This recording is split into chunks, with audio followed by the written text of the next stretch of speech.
প্রশাসনে নিজেদেরকে টিকিয়ে রাখা মুশকিল হয়ে যাবে। আমরা আমাদের সর্বাত্মক শক্তি প্রয়োগ করে সকলকে ঐক্যবদ্ধ করে সুষ্ঠু নির্বাচন করার জন্য যে ন্যূনতম দাবি দাওয়াগুলি প্রয়োজন সেই দাবি দাওয়াগুলি পাশ করানোর সর্বাত্মক চেষ্টা করব। আমাদের যে প্যানেলের ডিসকাশন সেটির জন্য আগামী 5-7 মিনিট বাদে আবার আপনাদের সাথে দেখা হবে। সেই আলোচনাটি সেখানে করার জন্য আহ্বান জানানো হলো। আর এইখানে আমাদের যে প্রেস বিজ্ঞপ্তি রয়েছে সেটি আপনারা যদি চান আপনাদেরকে ফিজিক্যালি আমরা প্রোভাইড করতে পারি।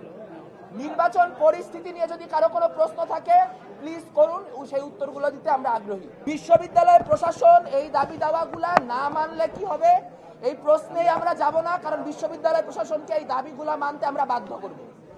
এই দাবিগুলা না মেনে নির্বাচন করার মতো কোনো পরিস্থিতি নাই, সেটা তারাও জানে আমরাও জানি। কাজেই নির্বাচনকে বিলম্বিত করার চেষ্টা হিসেবে এই দাবি দাওয়াগুলিকে ঝুলিয়ে দেওয়ার কোনো চেষ্টা যদি প্রশাসন করে তাহলে প্রশাসনের বিরুদ্ধে আমাদের সর্বাত্মক পদক্ষেপ থাকবে। প্রশাসনে নিজেদেরকে টিকিয়ে রাখা মুশকিল হয়ে যাবে। আমরা আমাদের সর্বাত্মক শক্তি প্রয়োগ করে সকলকে ঐক্যবদ্ধ করে সুষ্ঠু নির্বাচন করার জন্য যে ন্যূনতম দাবি দাওয়াগুলি প্রয়োজন সেই দাবি দাওয়াগুলি পাশ করানোর সর্বাত্মক চেষ্টা করব। দেখেন, নির্বাচনে অংশ নেওয়া বা না নেওয়ার প্রশ্নই এখানে আসে না, কারণ এই দাবিগুলি মানতে হবে এবং এই দাবিগুলি মানার মধ্য দিয়ে নির্বাচনটি করতে হবে।